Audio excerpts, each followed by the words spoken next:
안녕하세요. 저는 올해 60대 중반인 남자입니다. 여기서 나오는 많은 분들의 사연을 읽으면서 저의 과거를 되돌아보니 여러분들에게 전해드리고 싶더라고요. 저같이 힘든 인생을 산 사람도 이렇게 악착같이 버티면서 살고 있으니 꼭 포기하지 말라는 말을 하고 싶습니다. 저는 아주 가난한 집에서 태어났어요. 부모님은 번듯한 직장이 없으셨고 하루 벌어서 하루 겨우 먹고 사는 가족이었죠. 어머니는 매일 밤마다 나가셔서 아침에 해가 중천까지 떠서야 집에 돌아오셨는데 그때는 어머니가 무슨 일을 하시는지 몰랐고 물어보지도 못했지만 나이가 들어보니 지금은 알 것 같아요. 셋이서 한 지붕 아래 살았지만 하루 종일 대화 한마디 하지 않았기에 알 방법이 없었습니다. 어머니가 밤에 나갔다가 점심에 들어오시면 아버지는 집에 안 계셨어요. 아버지는 새벽 일찍 나가셔서 밤에 들어오셨거든요. 저도 아침에 학교를 갔다가 최대한 늦게 집에 들어왔기 때문에 가족들 얼굴을 서로 안 보고 살았죠. 그런데 어느 순간부터 어머니와 아버지가 싸우기 시작하더라고요. 밤마다 출근하려는 어머니를 붙잡고 아버지는 언성을 높이면서 차라리 그런 일 할 바에는 돈 벌어오지 마! 라고 하셨죠. 그때 저는 집안의 말소리가 들리는 것조차 신기했기 때문에 어머니와 아버지의 싸움의 심각성을 알지 못했어요. 옆에서 조용히 부모님이 싸우는 모습을 지켜보았습니다. 아버지는 어머니에게 또 그놈 만나러 가지? 당신 가정 있는 사람이야. 아들 있는 여자라고. 정신 좀 차려! 라고 했고 어머니는 신경 꺼! 이런 지옥 같은 곳에서 살 바에는 차라리 죽는 게 낫겠어! 라고 하셨습니다. 어머니는 항상 아버지의 손길을 뿌리치고 아버지가 말하는 그놈을 만나러 가셨죠. 항상 이런 실랑이를 벌이시다가 어느 날 어머니가 집에 돌아오지 않으셨어요. 저와 아버지는 하루 이틀 가출하다가 말 줄 알았습니다. 그런데 한 달이 되고 1년이 돼도 어머니는 돌아오지 않으셨죠. 결국 어머니는 저와 아버지를 버리고 다른 남자 곁으로 가신 겁니다. 어머니의 외도로 인해 저희 집은 아버지와 저 이렇게 둘이서만 살게 되었죠. 저는 아무런 감정도 느껴지지 않았습니다. 어머니는 원래 저에게 없는 존재와도 같았거든요. 그런데 아버지는 그렇지 않으셨나 봅니다. 매일같이 신세한탄을 하시면서 술을 드시고 계셨거든요. 아버지는 원래 술과 담배라면 질색하시는 분인데 그날 이후로 매일같이 술과 담배를 달고 사셨어요. 술을 먹고 자지 않으면 잠을 못 잘 정도로 말이죠. 알코올 중독자가 되시고 말았습니다. 술을 먹고 취하실 때마다 어머니 얘기를 저에게 하셨어요. 어머니를 처음 만났을 때, 저를 가졌을 때 등등 말이죠. 그때 처음 알았습니다. 아버지가 어머니를 진심으로 사랑했다는 것을 말이죠. 아버지의 눈물을 그때 처음 보고 저는 왠지 모르게 가슴 한켠이 아려왔고 처음으로 아버지를 안아드렸습니다. 제가 아버지를 안아드리자마자 아버지는 더 소리내어 펑펑 우셨어요. 아버지가 많이 불쌍했고 어머니가 미워지기 시작했죠. 그렇게 일상이 반복되었습니다. 아버지는 항상 술과 담배를 하신다고 일을 하러 나가시지 못했고 결국 고등학교를 졸업하자마자 제가 돈을 벌기 시작했죠. 출근을 할 때와 퇴근을 할 때 아버지는 항상 식탁에 앉으셔서 술을 드시고 계셨어요. 그런데 어느 날 퇴근을 하고 집에 돌아왔는데 식탁에 앉아서 소주를 드시고 계셔야 하는 아버지가 안 계셨고 집에는 인기척이 느껴지지 않는 겁니다. 저는 왠지 모르게 불안감이 엄습해왔고 집안 곳곳을 다 뒤졌어요.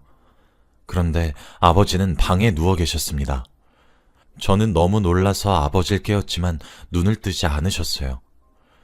다급히 전화기를 들어 119에 전화를 걸었고 저는 울면서 제발 목숨만 살려달라고 하늘에다가 빌고 또 빌었습니다.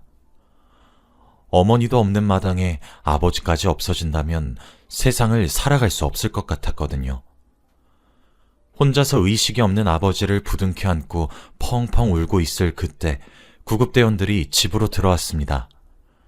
아버지는 급히 구급차를 타고 병원으로 갔고 바로 수술실로 들어가셨죠. 저는 밖에서 허공만 바라보며 몇 시간을 보냈습니다. 수술이 점점 길어질수록 불안해졌고 제가 할 수 있는 건 살려달라고 비는 것뿐이었죠. 3시간이 지나고 수술실에서 의사 선생님께서 나오셔서 다행히 수술이 잘 되었다고 했습니다. 하지만 수술 과정에서 뱃속을 봤는데 술과 담배를 너무 많이 하셔서 조금만 더 하시면 암에 걸릴 수도 있다고 하시더라고요. 아직 암은 아니지만 지금부터라도 조심하는 게 좋다고 권유하셨습니다. 저는 의사 선생님께 감사하다고 허리를 숙여 인사를 드렸고 아버지는 며칠 뒤 퇴원을 하셨죠. 아버지는 그날 이후로 조금 달라지셨습니다. 술과 담배는 조금씩 멀리하는 것 같았고 저와 대화를 자주 하려고 하셨죠. 사실 저 몰래 술과 담배는 조금씩 하시는 것 같았지만 노력이라도 보여주셔서 감사했어요. 아버지와 대화도 많이 하고 식탁에 앉아서 같이 식사를 하니까 가족이라는 게 뭔지 알 것 같더라고요. 왠지 모르게 포근한 느낌도 들었고 행복하다는 감정도 얼추 느꼈던 것 같습니다. 그렇게 평온한 일상을 이어가고 있었어요. 그런데 제가 이제 20대 초중반이었기에 입대를 해야 했습니다.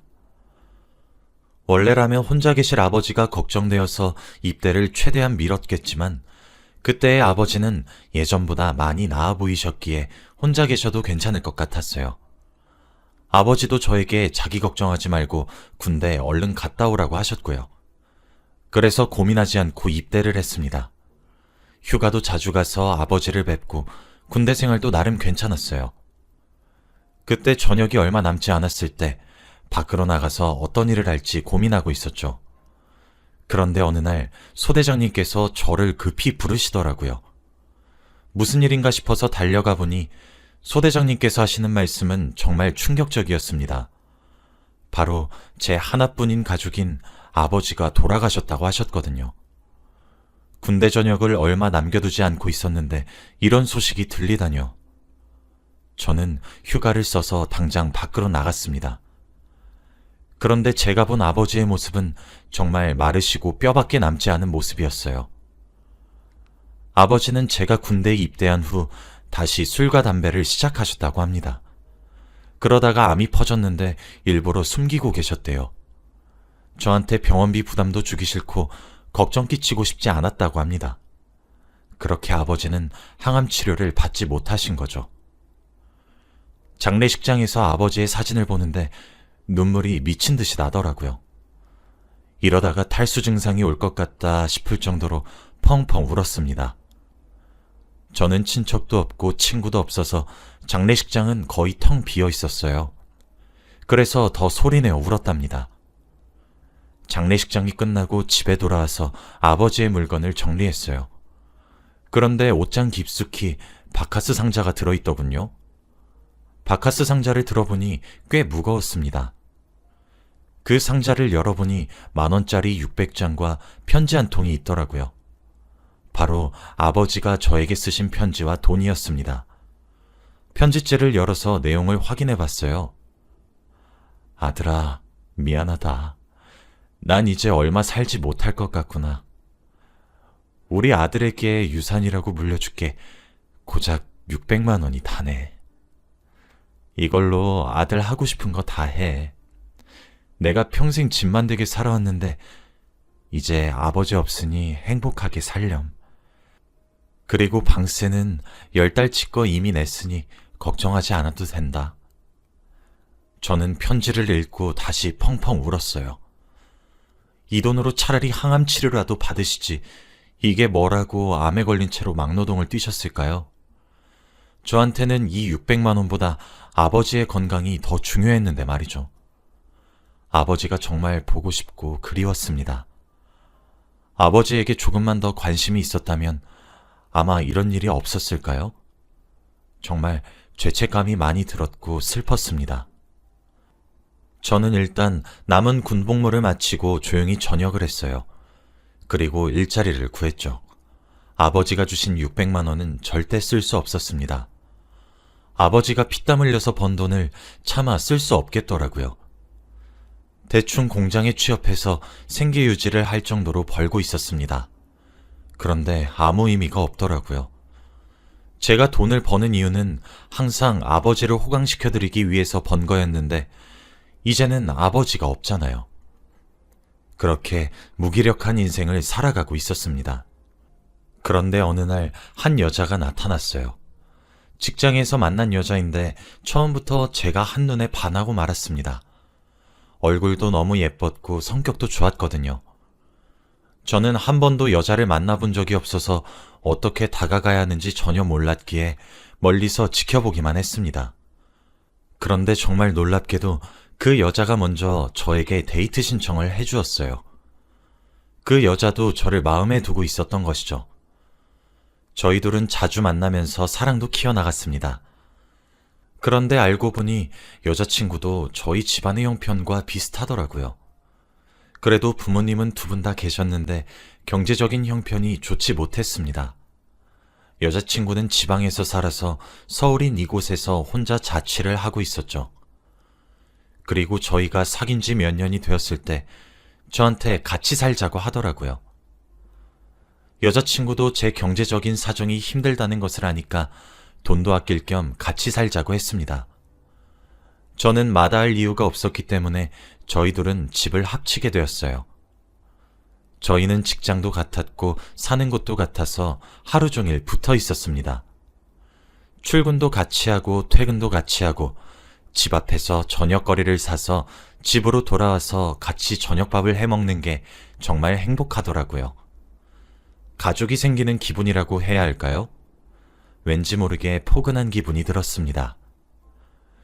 그런데 이렇게 매일 붙어 있으니 저희 사이에서 축복이 찾아왔어요. 바로 여자친구가 임신을 했습니다. 저는 소식을 알자마자 너무너무 기뻐했어요. 사실 저희가 사귄 지도 오래되어서 결혼 생각도 하고 있었거든요. 이 사실을 여자친구 부모님에게도 알리고 싶었습니다. 그런데 어느 날 저를 찾아오셨더라고요. 제발 딸과 헤어져 달라고 말이죠. 저는 믿기지 않았습니다. 이제 아이를 낳고 행복할 일만 남았는데 대뜸 찾아오셔서 딸을 위해 헤어져 달라뇨. 그런데 여자친구 부모님의 마음도 이해가 되긴 했습니다.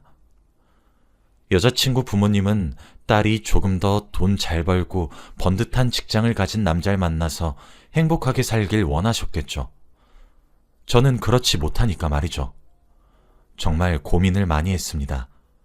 여자친구를 위한 게 진정으로 헤어지는 게 맞는지 말이죠. 하지만 이미 뱃속의 아이는 점점 자라고 있는 상태고 여자친구도 아이를 볼 생각에 너무 기대하고 있었어요. 그리고 무엇보다 제가 여자친구를 너무 사랑하고 있었습니다. 저는 결국 오랜 고민 끝에 여자친구와 헤어지지 않기로 했어요. 여자친구 부모님에게는 죄송한 말이지만 욕심을 조금 내보고 싶었습니다. 이 여자와 아이를 행복하게 해줄 자신이 있었거든요. 저희는 다시 행복한 나날들을 보냈습니다. 혼인신고도 하고 결혼식은 올리지 못했지만 말이죠. 이제 여자친구에서 아내가 되었답니다. 아내는 임신을 하고 있어서 출근을 하지 않았고 저만 회사에 갔어요. 매일 퇴근하는 길에 집에 있을 아내를 볼 생각에 잔뜩 기대를 했고 먹고 싶다는 건 어떻게든 구해서 사주었습니다. 정말 행복했어요. 그렇게 첫째 딸 은미를 낳았습니다. 딸이었는데 너무 예쁘고 사랑스러웠어요.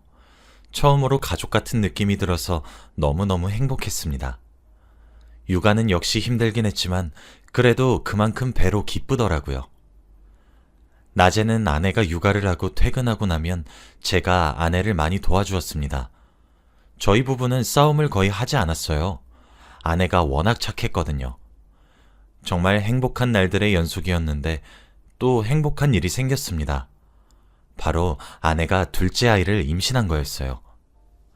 아내는 예전부터 아이는 2명을 낳고 싶다고 자주 말했던 사람이었는데 드디어 저희에게도 둘째가 생겼습니다. 저는 그 소식을 듣고 온 동네를 뛰어다녔어요. 너무 행복했거든요. 이제 과거의 슬픔은 다 청산하고 행복할 일만 남을 줄 알았습니다. 아내는 임신한 몸을 가지고 첫째도 봐야 했어요. 정말 마음이 아팠지만 저는 밖에서 돈을 벌어야 했기 때문에 많이 도와주지 못했죠. 제가 할 수 있는 건 밤에 육아를 하는 것과 주말밖에 없었어요. 그래도 아내 배가 어느 정도 나왔을 때 의사 선생님께서 성별을 알려주셨습니다. 왕자님이라고 하더라고요. 저와 아내는 더 기뻤죠. 그렇게 출산할 날만 기다리고 있었습니다. 그런데 행복은 왜 오래가지 못하는 걸까요? 어느 날 낮에 회사에서 일을 하고 있는데 급하게 전화가 걸려왔습니다. 저는 누구한테서 전화가 온지 확인도 못한 채 전화를 받았어요. 그런데 저는 너무 놀라서 그만 기계에 다칠 뻔했습니다. 바로 병원에서 온 전화였거든요. 지금 아내분이 교통사고로 병원에 오셨거든요. 보호자님, 지금 당장 와주세요. 저는 동공이 흔들렸고 손이 덜덜 떨리는 채로 병원으로 뛰어갔어요. 가는 내내 제발 살려달라고 빌었던 것 같아요. 마치 아버지가 병원에 가셨을 때처럼 말이죠. 병원에 도착해서 정신이 혼미해진 상태로 아내를 찾았습니다. 이미 수술 중이라고 하더라고요. 저는 몇 시간 동안 수술실 앞에서 기다렸어요. 그때 장모님과 장인어른이 오셨습니다. 저에게 헤어져 달라고 부탁하셨을 때 보고 그때 처음 뵈었어요. 장모님과 장인어른은 저를 보고 펑펑 우셨습니다. 자네가 그때 헤어졌다면 우리 혜진이 이렇게 다치지 않았어. 혜진이 잘못되면 내가 자네 지옥 끝까지 쫓아갈 거야. 저는 그 말도 들리지 않았고 제발 아내가 살아서 돌아오기만을 간절히 바랬습니다. 그렇게 몇 시간이 흘렀고 수술실에서 의사 선생님께서 나오셨어요. 그런데 표정이 좋지 않았습니다. 죄송합니다. 저희가 최선을 다했지만 저는 눈물이 뚝 흐르고 말았어요. 교통사고가 너무 크게 나서 이미 환자분 들어오실 때부터 과다출혈이 너무 심하셨고 그리고 뱃속에 있는 아기도 이미 생을 마감한 상태로 수술실에 들어왔습니다. 최대한 산모라도 살리려고 했지만 잘 안 됐습니다. 정말 죄송합니다. 수술실 앞에서 장모님과 장인어른은 소리내어 오열을 하셨고 저도 눈물이 미친 듯이 흘렀어요. 아내와 뱃속에 있는 아기까지 이렇게 한순간에 보내게 되었다니요. 정말 펑펑 울었습니다. 남겨진 저와 딸은 어떡하나요? 하늘도 무심하시지 저한테 왜 이런 시련만 주실 수 있나요? 장인어른과 장모님은 제 멱살을 잡으시고 화를 불같이 내셨습니다. 저는 다 받아들였어요. 제가 잘못했다고 생각했거든요. 입이 10개라도 할 말이 없었습니다. 하루아침에 아내와 아이를 잃은 사람의 마음은 말로 표현할 수 없어요. 세상이 무너지는 기분입니다. 아무 소식도 모르는 첫째 딸아이한테 어떻게 말을 해야 할지도 모르겠더라고요. 슬프다는 말로는 감정이 표현되지 않아요. 교통사고를 낸 사람에게 합의금을 6억을 받았습니다. 그런데 그게 무슨 소용이 있나요? 이미 아내와 아이는 세상을 떴는데 말이죠. 아직 세상의 빛을 보지도 못했던 아들과 소중한 아내의 목숨값이 고작 6억이라니. 정말 화나고 분했지만 화낼 힘조차 없었습니다. 몇 주가 지나고 집에 돌아왔지만 힘이 나지 않았어요. 퇴근하면 해맑게 웃으면서 저를 반겨주던 아내가 없잖아요. 매일 밤에 꿈에 아내가 나왔습니다. 그러면서 행복한 일상을 같이 보내요. 꿈을 꾸는지도 모르고 정말 행복하게 지내다가 아침에 눈을 뜨면 정말 슬픕니다. 모든 게 다 꿈이라는 사실을 알게 된 순간 눈물이 나요. 그래서 꿈에서 아내를 안 보기 위해서는 밤마다 술을 먹고 자야 했습니다. 그러면 꿈을 꾸지 않았거든요. 저는 습관처럼 퇴근하고 집에 돌아오면 술을 먹었어요. 첫째 딸을 혼자 두고 말이죠. 그런 일상이 반복되니까 회사에서도 잘 적응을 못하겠더라고요. 매일 실수를 하고 술도 덜 깬 채로 출근을 하니까 결국 회사에서도 잘리고 말았습니다. 집에만 있는 시간이 늘어나니 술은 더 먹었어요. 이렇게 살다 보니까 문득 과거의 아버지가 떠오르는 겁니다. 매일 술을 달고 사셨던 아버지가 생각이 나면서 왠지 모르게 아버지의 마음을 이해할 수 있을 것 같았어요. 그때 저는 너무 어렸기에 아버지가 바보처럼 술만 드시는 게 이해가 안 됐는데 지금은 그게 제 상황이 되어 보니까 아버지의 마음을 공감할 수 있을 것 같았습니다. 그런데 옆에서 이런 제 모습을 지켜보고 있던 딸이 도저히 안 되겠는지 저한테 이거 하자 저거 하자 하더라고요. 제가 혼자 있는 게 많이 안쓰러웠나 봐요. 그리고 저도 몰랐는데 어느 순간 딸이 중학교 입학을 앞두고 있었습니다. 저도 참 무책임하죠. 딸은 제가 술 한잔 기울이고 있으면 말없이 다가와서 제 어깨를 토닥토닥 두드려주기도 했고 제가 어질러 놓은 식탁을 다 정리해주기도 했습니다. 그리고 주말은 산책이라도 나가자면서 저를 억지로 끌고 나갔죠. 딸의 그런 모습을 보니까 힘을 조금씩 낼 수 있었어요. 이렇게 어린아이도 저한테 힘이 되어주는데 아빠인 제가 아무것도 못한다는 게 너무 한심하더라고요. 아직 제가 돌봐야 할 딸이 있는데 말입니다. 그렇게 조금씩 힘을 내가고 있었어요. 이제 일도 조금씩 시작해야 하는데 마땅히 일을 할 곳이 없더라고요. 나이도 어느 정도 있고 제대로 된 자격증 하나 없으니 말이죠. 그런데 딸이 문득 아빠, 우리 떡볶이 가게 할까? 라고 하는 겁니다. 아내가 살아생전에 가장 좋아했던 음식이 떡볶이예요. 아내는 항상 자기 입맛에 맞는 떡볶이를 만들어 먹었죠. 그래서 그때 장사를 하기로 마음먹었습니다. 바로 아내가 만든 자신만의 레시피로 말이죠. 처음에는 힘들고 사람들도 많이 안 와서 조금 벅차긴 했어요. 그런데 시간이 지날수록 소문이 돌고 다른 집 떡볶이랑 다르게 매력 있다면서 유명해지기 시작했습니다. 딸도 옆에서 많이 도와주었고 말이죠. 아내가 살아생전 좋아하던 음식으로 가게를 차리고 잘 팔리게 되니까 기분이 묘하더라고요. 아내가 보고 싶고 그립고 그랬습니다. 그렇게 한 10년 넘게 떡볶이 장사를 한 것 같아요. 저도 많이 늙었고 딸도 많이 커서 벌써 어엿한 직장인이 되었죠. 과거의 아픔도 조금씩 나아지고 있는 느낌이 들었습니다. 이제 불행도 이것으로 끝나는 줄 알았어요. 그런데 이 불행은 끝나지 않더라고요. 어느 순간부터 제가 몸무게가 줄어들고 속이 쓰리더라고요. 그리고 뭘 먹으면 소화도 잘 안 되고요. 처음에는 단순히 나이를 많이 먹어서 소화장애가 온 건가 싶었어요. 그런데 딸과 함께 건강검진을 받았는데 결과가 아주 충격적이었습니다. 바로 제가 췌장암 초기 진단을 받았거든요. 정말 눈앞이 막막했습니다. 앞으로 어떻게 해야 할지 모르겠더라고요. 이제 성인이 된 딸을 어떻게 혼자 남겨두나요? 그리고 떡볶이 장사는요? 제가 남은 인생의 목표가 딸의 결혼식 날 같이 입장하는 거였어요. 신부가 아버지의 손을 잡고 입장하잖아요. 딱 그걸 해보고 눈을 감는다면 후회가 없을 것 같았습니다. 딸도 저의 암 소식을 듣고 펑펑 울기 시작하더군요. 딸이 너무 불쌍했습니다. 혼자서 정말 힘들게 살아온 아이인데 말이죠. 저는 잠시 떡볶이 장사는 중단하고 열심히 항암 치료를 받기 시작했어요. 정말 힘들고 아팠지만 견뎌야 했습니다. 딸이 결혼을 할 때까지는 말이죠. 사실 딸은 결혼할 남자가 있어요. 자주 저희 집에 놀러 오기도 하고 오래 만난 남자친구여서 결혼도 생각하고 있다고 했죠. 저도 물론 괜찮은 남자인 것 같아서 찬성했고요. 하지만 결혼을 급하게 할 생각은 없었던 것 같은데 저의 암 소식을 듣고 둘은 결혼을 더 앞당겼습니다. 바로 제 마지막 목표를 이루어주기 위해서 말이죠.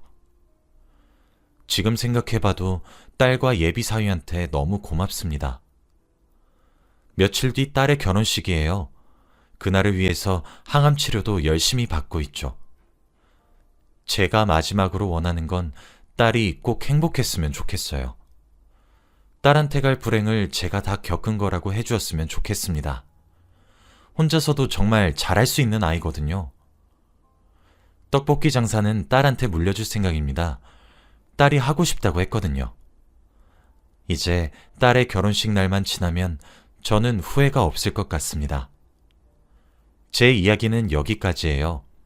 들어주셔서 감사합니다.